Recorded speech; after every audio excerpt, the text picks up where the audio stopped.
কি ধৈর্য মেয়ে মানুষের! এ প্রথম দেখলাম।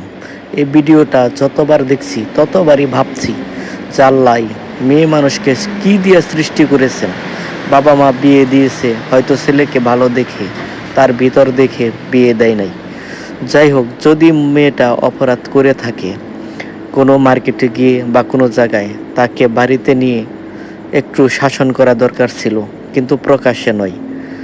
বাবা মা যদি মেয়েদেরকে বিয়ে দেন, তারা ছেলের টাকা পয়সা দেখে নয়, চরিত্র দেখে, মন মেজাজ দেখে তারপর বিয়ে দিবেন।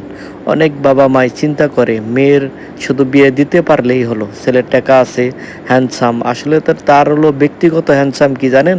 একটা ছেলের মন, মন মানে শুধু যদি হ্যান্ডসাম থাকে, তাহলে একটা আপনার মেয়ে বিয়ে দিলে সুখী হবে। আর যদি না থাকে, কখনোই সুখী না।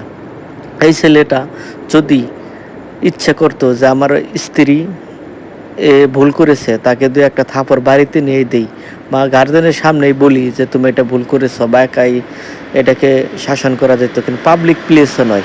এই যে শাসনগুলো করতেছে এই ছেলেটাই, না জানি কি হবে ভবিষ্যতে। যাই হোক, মেয়েটার অনেক ধৈর্য আছে সত্যিকারই। অনেক বাবা মা আছেন, আপনাদেরকে বলি, টাকা পয়সা না দেখে বিয়ে দিবেন, ছেলে দেখে, ছেলের ব্যবহার দেখে। আপনার মেয়ে